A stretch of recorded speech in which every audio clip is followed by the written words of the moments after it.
President Trump is putting pressure on Attorney General Pam Bondi to take action against his perceived political enemies. On Saturday, Trump suggested on Truth Social that the Department of Justice go after former FBI Director James Comey, as well as Democratic Senator Adam Schiff and New York Attorney General Letitia James, saying they're, quote, guilty as hell. He then went on to write, "We can't delay any longer. It's killing our reputation and credibility. They impeached me twice and indicted me 5 times over nothing. Justice must now be served." Later that evening, Trump doubled down on his order when speaking to reporters. They have to act, and we want to act fast. You know, they were ruthless and vicious. I was impeached twice. I was indicted 5 times. It turned out to be a fake deal, and we have to act fast. One way or the other. One way or the other. They're guilty. They're not guilty. We have to act fast. If they're not guilty, that's fine. If they are guilty or if they should be charged, they should be charged. And we have to do it now. Since the start of his second term, Trump has been pledging to go after his critics. But as the New York Times notes, his latest comments are an extraordinary breach of prosecutorial protocols that reach back to the days following the Watergate scandal. It comes as President Trump says he fired the former U.S. attorney investigating New York Attorney General Letitia James. The claim contradicts multiple reports that the former acting U.S. attorney for the Eastern District of Virginia, that was Eric Seibert, had resigned under pressure from the White House. Just hours after those reports surfaced, Trump posted on social media, writing in part, "He didn't quit, I fired him," citing support Seibert received from 2 Democratic senators from Virginia. Seibert had reportedly informed the DOJ that he had insufficient evidence to pursue mortgage fraud charges against Tish James, and has also raised concerns about a separate case against former FBI Director James Comey. Trump later announced on social media he was appointing Lindsay Halligan to be the new U.S. attorney for the Eastern District of Virginia.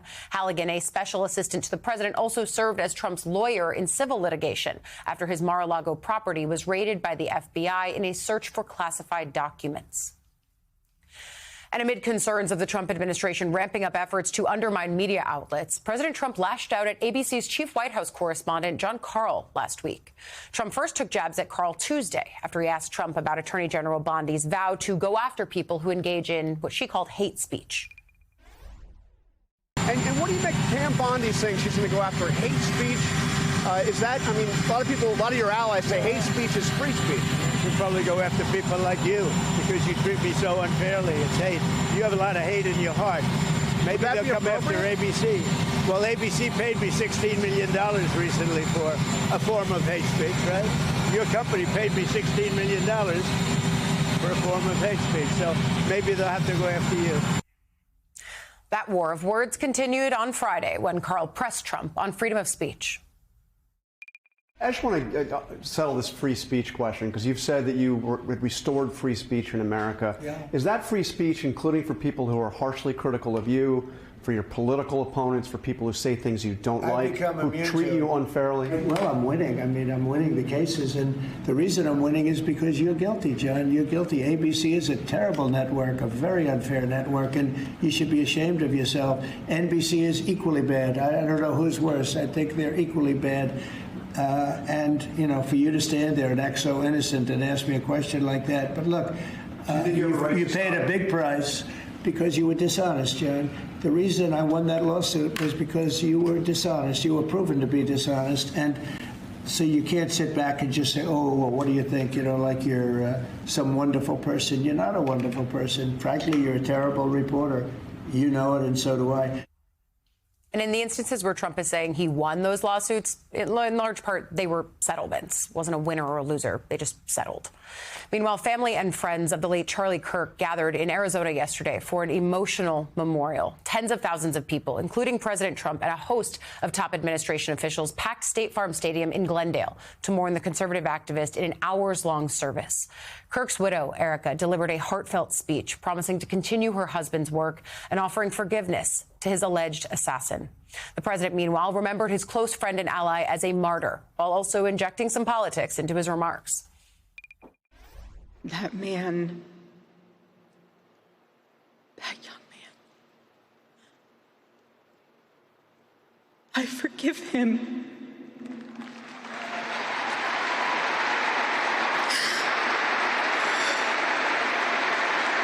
I forgive him because it was what Christ did and is what Charlie would do.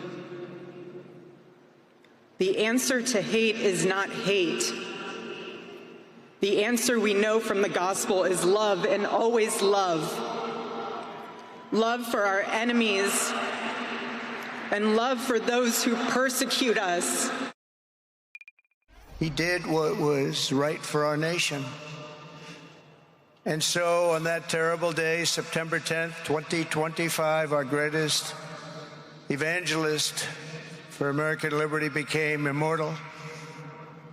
He's a martyr now for American freedom.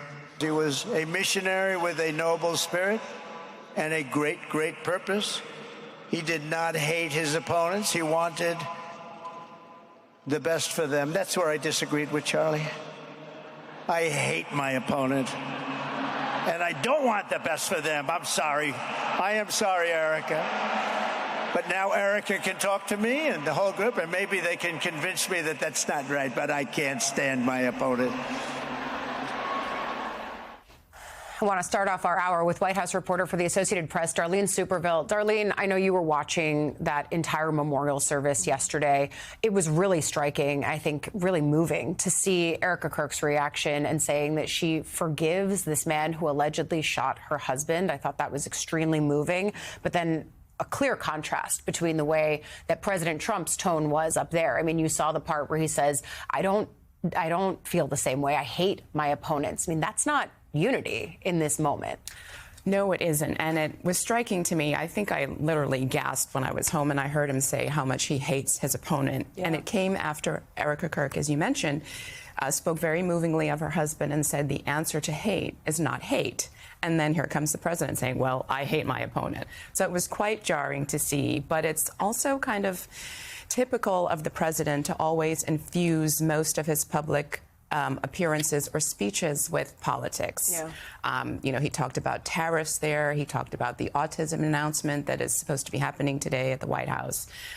So he didn't really stick to the script and in terms of giving a purely 100%, you know, testimonial to the memory of Charlie Kirk. Yeah, I mean, I don't know what we would have expected. I mean, they were close friends. You saw the fact that the vice president was speaking. A whole number of top White House officials were there paying their respects as well. There was also a moment where Elon Musk and the president seemed to have at least a sit-down conversation very briefly. Yeah. I thought that was notable. Mm-hmm. But as you look ahead to this week and you see the way that over the weekend, even as he was at this memorial service, the president's mind is on retribution and urging top DOJ officials to move on with that agenda, it's extremely jarring to see a president say it, the quiet part out loud, just like that. And yet here we are. Yeah, yes, it is. I mean, just reading the Truth Social posts over the weekend, as you say, were amazing, because never before have you ever seen a president say this kind of stuff. And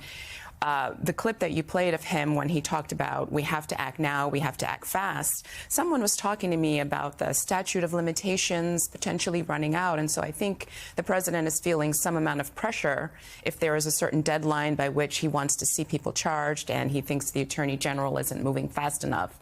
That is what is feeding into this, him sort of putting public pressure on Pam Bondi, who he says all the time is doing a great job. Yeah, but put that alongside the fact that the reason that you have a new U.S. attorney in the Eastern District of Virginia is because the person who was charged with initially looking into it said, yeah, OK, maybe there's pressure over a statute of limitations or something, but if there's no there, I can't bring the case. I mean, that's just good prosecutorial judgment. And yet it's also the reason that Trump says he fired him, but he resigned under pressure. Right. Right. I think that that's really critical here. Yes, it's very critical here. The president, does have the authority to put in his own U.S. attorneys, and most presidents do that once they take office.